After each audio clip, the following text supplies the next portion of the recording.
भगवद गीता को हिंदू धर्म ग्रंथों में एक मुख्य स्थान दिया गया है। गीता का उपदेश भगवान श्री कृष्ण द्वारा अर्जुन को युद्ध की भूमि में दिया गया सर्वश्रेष्ठ ज्ञान है। इस ज्ञान के द्वारा ही अर्जुन को सही और गलत के बीच का अंतर पता चल सका और इसी के आधार पर अर्जुन ने युद्ध में विजय हासिल की थी। हमारी ज़िंदगी में भी अक्सर ऐसे पल आते हैं जब हम परेशान होते हैं, दुविधा में होते हैं और सही समय पर सही फैसले नहीं ले पाते। ये समझ ही नहीं आता कि अब हम क्या करें। ऐसे में श्रीमद् भगवद गीता के श्लोक में मनुष्य के जीवन की हर समस्या का हल छुपा है, जो हमें ये समझने में मदद करते हैं कि हमें क्या और क्यों करना चाहिए। श्री कृष्ण द्वारा अर्जुन को सुनाए गए उपदेशों के आधार पर भगवद गीता की रचना हुई थी, जिसमें 18 अध्याय 700 संस्कृत श्लोक थे। कहा जाता है कि जिसने भगवद गीता को समझ लिया उसने पूरे जीवन को समझ लिया। उन्हीं 700 में से 21 श्लोकों को इस वीडियो में समझाया गया है, जो आपके जीवन जीने के सही तरीके को समझाते हैं। अगर आपको अपनी ज़िंदगी में कोई दुख हो या कोई परेशानी हो या आप किसी ऐसे रास्ते पर फंस गए हैं जिसके 2 रास्ते हैं और आपको समझ नहीं आ रहा कि आपको कौन सा रास्ता चुनना चाहिए, तो आज का ये वीडियो आप ही के लिए बहुत खास होने वाला है। भगवद गीता के इन उपदेशों को सुनते ही आपकी सारी परेशानियां हल हो जाएंगी।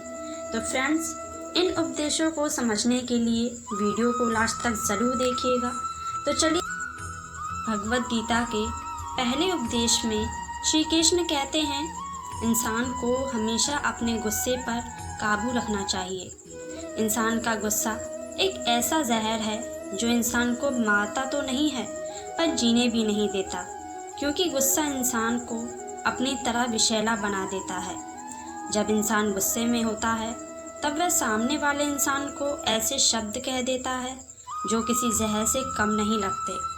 आप में से भी बहुत से लोग ऐसे होंगे जिन्होंने अपने गुस्से की वजह से बहुत सी परेशानियों का सामना किया होगा, क्योंकि गुस्से में इंसान अपने पराये छोटे बड़े का लिहाज भूल जाता है, जिसके चलते वो अपने करीबी रिश्तों को गवा बैठता है।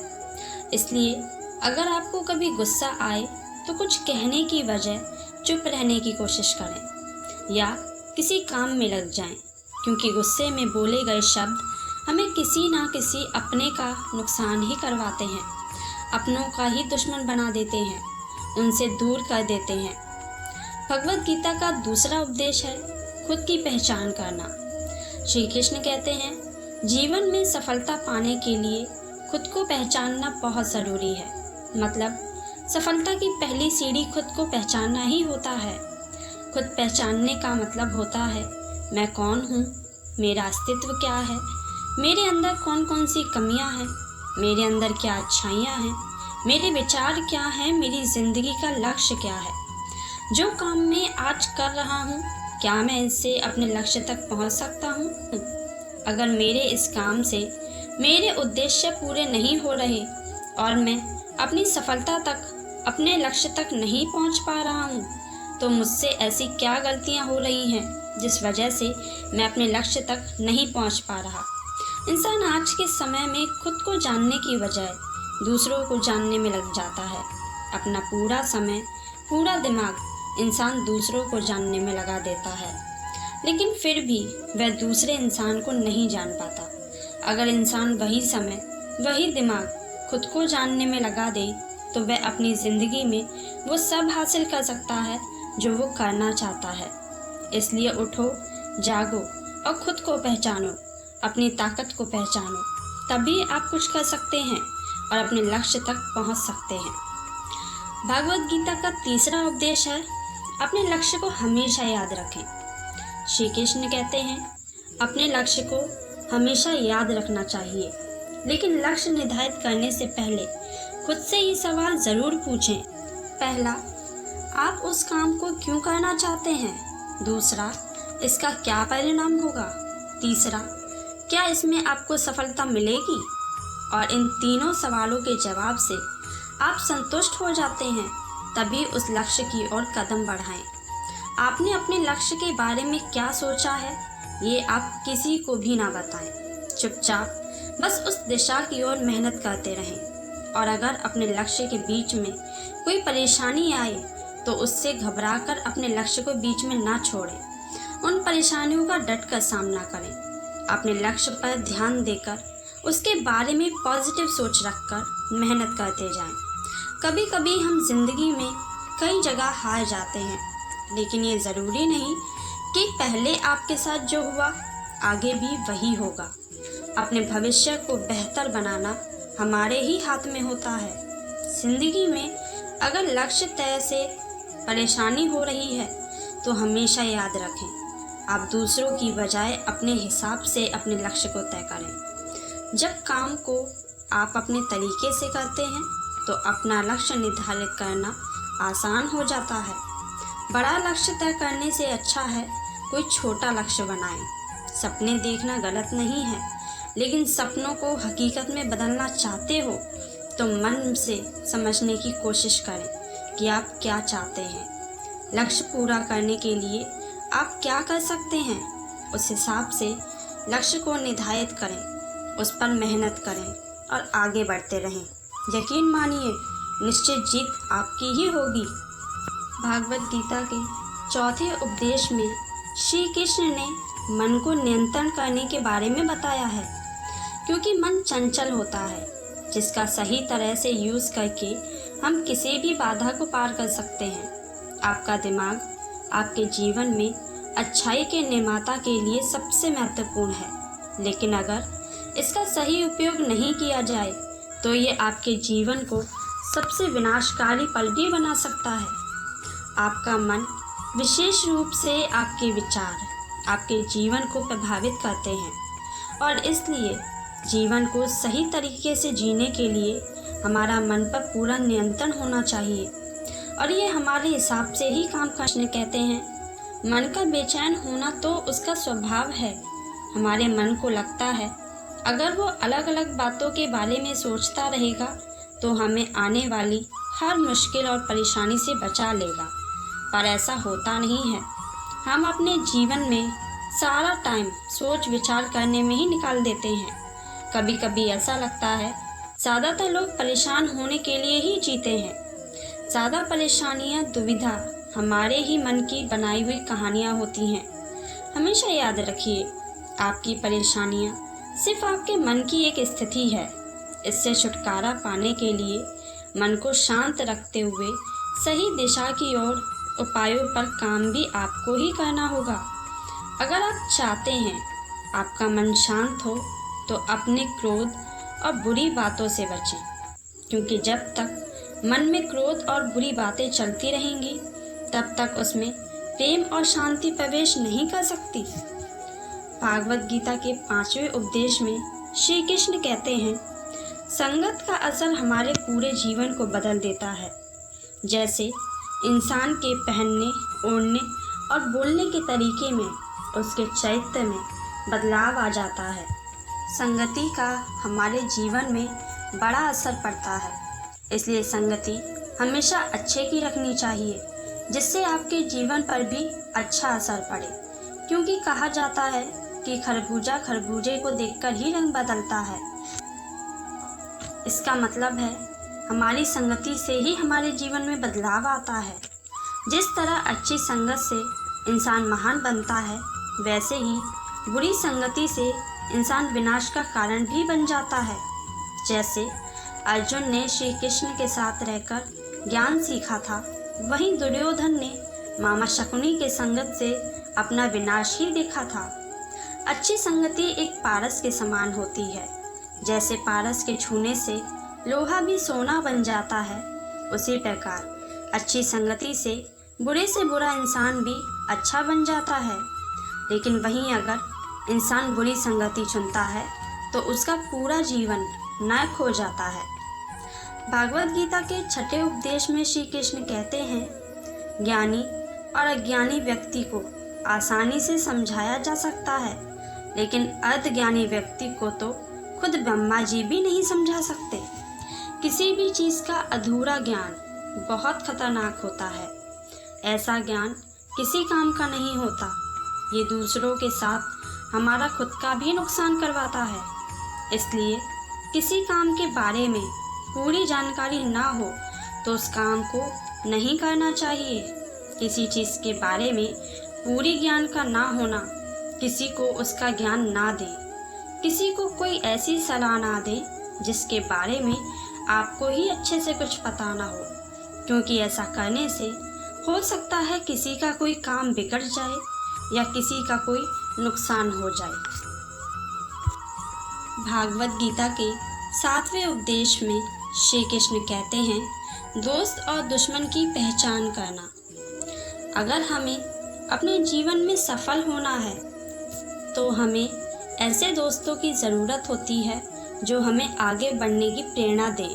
लेकिन वहीं पर अगर हम ऐसे दोस्त बनाते हैं जो दुश्मन के भेष में है तो वो सदा ही हमें हमारे मार्ग से पीछे खींचते रहते हैं। दोस्त और दुश्मन की पहचान को लेकर एक बात कही गई है, जिस प्रकार चंदन का पेड़ अपनी मादक सुगंध और शीतलता प्रकृति से प्रसिद्ध है, लेकिन इसी गुण की वजह से उस पर ज़्यादा जहरीले सांप भी लिपटे रहते हैं। इसी तरह ये ज़रूरी नहीं कि जो इंसान आपके सामने अच्छे बन रहे हैं वो वास्तव में अच्छे और आपके दोस्त हों। ये भी हो सकता है कि वो आपके लिए बुरी सोच रखकर आपका बुरा करने के बारे में सोच रहे हों। श्री कृष्ण कहते हैं, मुख पर मीठा बोलने वाले और पीछे से बुरा सोचने वाले का कभी साथ नहीं देना चाहिए, क्योंकि ऐसे दोस्त दुश्मन से भी ज़्यादा खतरनाक होते हैं। ये समझने से मीठा मीठा बोलकर उस मौके की तलाश में रहते हैं जब वो आप पर बुरा प्रहार कर सकें। और ऐसे दोस्त, ऐसे रिश्ते हमारे सभी के जीवन में कहीं ना कहीं किसी न किसी रूप में होते ही हैं, जो सामने से अच्छा बनकर पीठ पीछे खंजर घोंपते हैं। भागवत गीता का 8वां उपदेश है आत्मा। श्री कृष्ण कहते हैं, इंसान का शरीर का एक ना एक दिन मिट्टी में ही मिलना है, लेकिन आत्मा ये कभी नहीं मरती, ये सदा अमर रहती है। आत्मा को ना शस्त्र काट सकता है, ना कोई अस्त्र काट सकता है। इंसान की शरीर मृत्यु के बाद 5 तत्वों में लीन हो जाता है, लेकिन आत्मा फिर से किसी नए शरीर के साथ जन्म लेती है। इस दुनिया में जिसने भी जन्म लिया है उसे एक दिन मरना ही है, यही सत्य है। इसे कोई नहीं टाल सकता। मनुष्य, पशु पक्षी, पेड़ पौधे, सांस लेने वाला प्राणी अपने जन्म के साथ ही अपनी मृत्यु की तारीख लिखवा कर आते हैं। ये सच जानते हुए भी इंसान सब कुछ पाने की लालच रखता है। उसे पाने के लिए पूरी ज़िंदगी मेहनत करता है, अपनों से लड़ता है, झगड़ता है, जबकि उनमें से कोई भी चीज़ इंसान के मरने वक्त उसके साथ नहीं जाती। हर इंसान को ये सत्य अपनाकर अपनी ज़िंदगी में खुश रहना चाहिए। भागवत गीता के 9वें उपदेश में श्री कृष्ण कहते हैं, कर्म करो, फल की चिंता मत करो। हमें बिना फल की चिंता किए अपने कर्म करने चाहिए, क्योंकि हम अपने कर्म फल का अनुमान नहीं लगा सकते। हमारे कर्म कैसे हैं और हमें उसका क्या फल मिलेगा, ये बस ईश्वर ही जानता है, क्योंकि फल निश्चित नहीं होता। इसलिए फल की चिंता करना बेकार है। श्री कृष्ण कहते हैं, कर्म करना हर इंसान का कर्तव्य होता है। इंसान जब फल के लालच में कर्म करता है तो वह अपने कर्म को ही भूल जाता है। इसलिए इंसान को सिर्फ अपने कर्म पर ध्यान देना चाहिए, क्योंकि हमें हमारे कर्मों का ही फल मिलता है। फल की चिंता नहीं करनी चाहिए, क्योंकि अगर इंसान अपना कर्म करना याद रखता है तो ईश्वर भी उसका फल देना हमेशा याद रखता है। आपके कर्मों का फल आपको कब कैसे मिलेगा, ये सोचकर चिंता में रहना बेकार है। बस इस विश्वास पर रहो कि कर्म अच्छे हैं तो फल भी अच्छा ही होगा। भागवत गीता के 10वें उपदेश में श्री कृष्ण कहते हैं, जो ना खुशी में अहंकार करता है, जो ना दुख में चिंता करता है, जो विश्वास के साथ भक्ति करता है, वो मनुष्य मुझे अत्यंत प्रिय है। गीता में लिखा है, जब भी किसी इंसान के अंदर ईर्ष्या और अहंकार आ जाता है तो उस इंसान का पतन निश्चित है। ये सारी बुरी आदतें दीमक की तरह इंसान को अंदर से खोखला बना देती हैं। श्री कृष्ण कहते हैं, अगर कोई इंसान आपको दुखी करता है तो आप ना तो उसे परेशान करें और ना ही कोई गलत व्यवहार करें। ऐसे लोगों से बस मुस्कुराकर दूर हो जाइए। श्री कृष्ण हमेशा ही प्रेम को जीवन का आधार बताते हैं। वो कहते हैं कि जीवन इंसान की ज़िंदगी में प्रेम है, उसी के जीवन में शांति है। और अगर जीवन में प्रेम ही नहीं है कि सब कुछ पा लेने के बाद भी आप संतुष्ट नहीं रह सकते, आपको शांति नहीं मिल सकती। भागवत गीता के 11वें उपदेश में श्री कृष्ण कहते हैं, अपने दिमाग की शक्ति को पहचानो, उससे खुद को ऊपर उठाओ, ना कि नीचे गिराओ, क्योंकि दिमाग आपका दोस्त भी बन सकता है और दुश्मन भी। जब दिमाग आपका दोस्त बनता है तो आप बुद्धिमान बनते हैं, और जब दिमाग आपका दुश्मन बनता है तो आप रावण की तरह अपनी ही ज़िंदगी को खुद ही बर्बाद कर लेते हैं।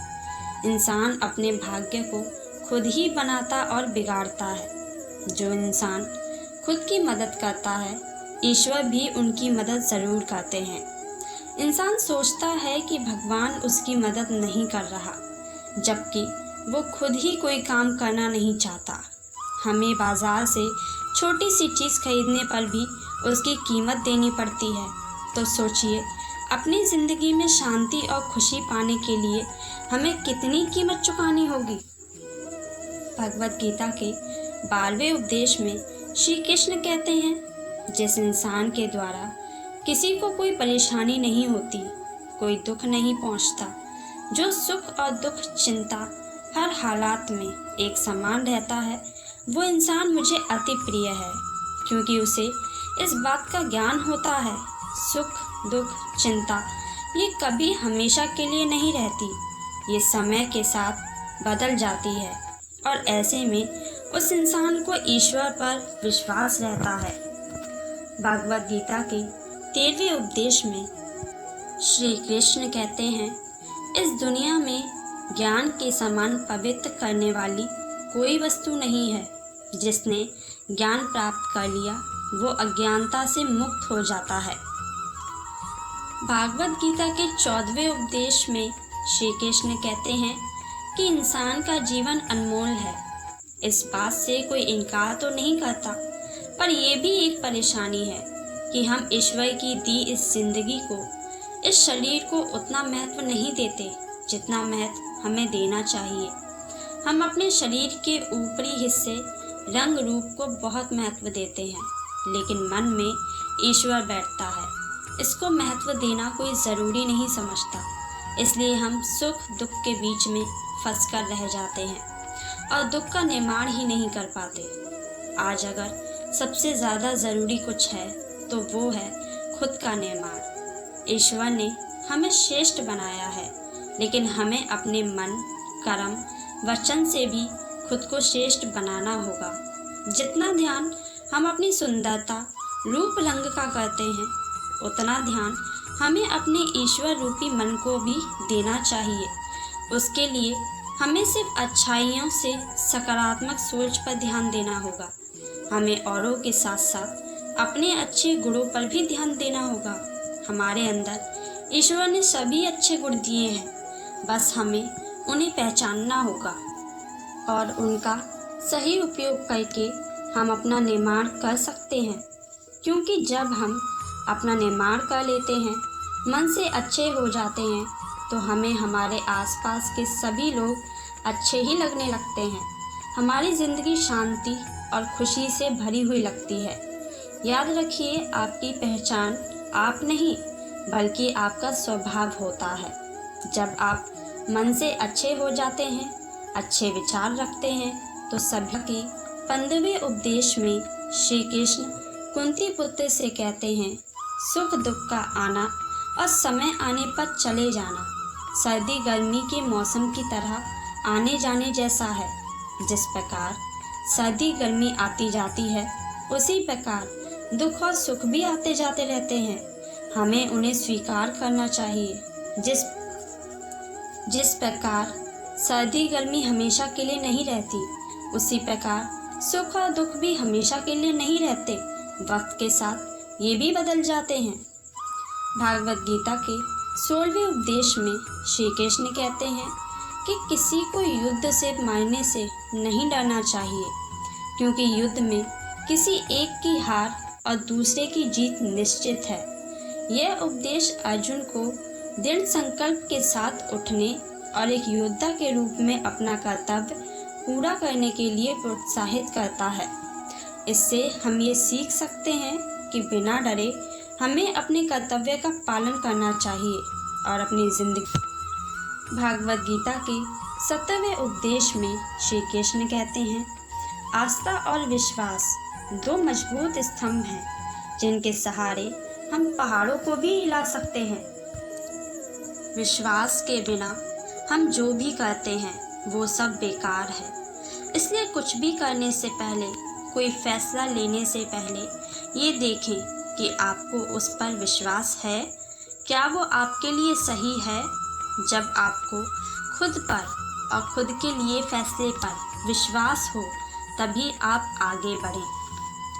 भागवत गीता के 18वें उपदेश में श्री कृष्ण कहते हैं, इंसान का जन्म इस पृथ्वी पर खाली हाथ होता है, उसके तन पर कपड़े भी नहीं होते और मरने के बाद भी खाली हाथ अकेले ही जाता है।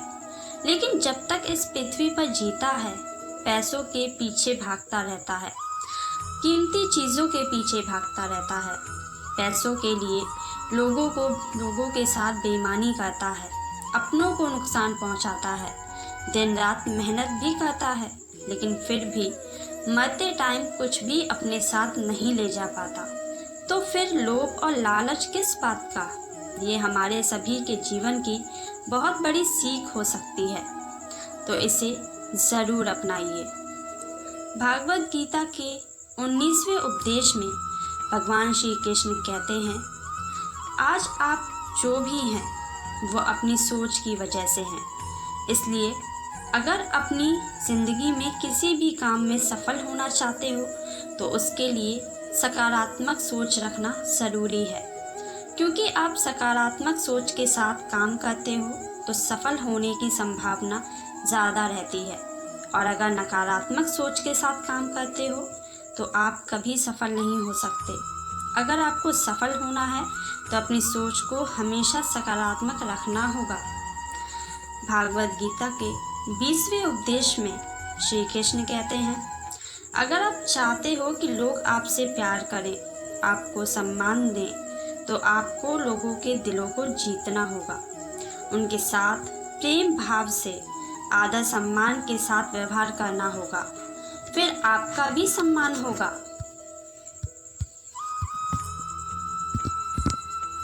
क्योंकि अगर आप लोगों के साथ गलत व्यवहार करेंगे, उनसे अच्छे से बातचीत नहीं करेंगे, उनका अनादर करेंगे, तो लोग भी आपको पसंद नहीं करेंगे और ना ही आपसे बात करना पसंद करेंगे, क्योंकि हम जैसा करते हैं वैसा ही हमें वापस मिलता है।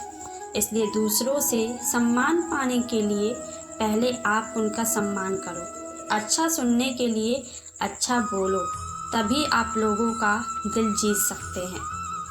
भागवत गीता के 21वें उपदेश में श्री कृष्ण कहते हैं, जब इस धरती पर किसी इंसान के साथ कुछ गलत होता है तो वह उसका दोष भगवान को देता है। कहता है, भगवान ये सब मेरे साथ ही होना था, ऐसा मेरे ही साथ क्यों किया आपने। लेकिन श्री कृष्ण कहते हैं, आपके साथ जो भी होता है वो किसी न किसी वजह के कारण होता है, और जो भी होता है वो अच्छे के लिए ही होता है, बस इंसान वो देख नहीं पाता। जैसे एक पेड़ पर एक कौवे ने घोंसला बनाया ही था, तभी जोर से आंधी आ जाती है और कौवे का घोंसला आंधी में उड़ जाता है। कौवा उड़कर डाल पर बैठ जाता है। तभी कौवा शिकायत करता है, हे भगवान, मैंने अभी ही तो अपना घोंसला बनाया था और आपने आंधी भेज दी। तो भगवान कहते हैं, तुम्हारे घोंसले में सांप आया था, अगर मैं आंधी नहीं भेजता तो तुम कैसे उड़ते। और कैसे उस सांप से बचते। इसी तरह हमें भी इस बात का पता नहीं होता कि भगवान हमारे साथ ऐसा क्यों करते हैं, बस शिकायत करते रहते हैं। इसलिए हमेशा विश्वास रखें कि भगवान जो भी करते हैं अच्छे के लिए करते हैं, और आपके जीवन में आगे जो भी करेंगे वो भी अच्छे के लिए ही करेंगे। फ्रेंड्स, आज की वीडियो में बस इतना ही। मिलते हैं नेक्स्ट वीडियो में नेक्स्ट टॉपिक के साथ। Thank you for watching.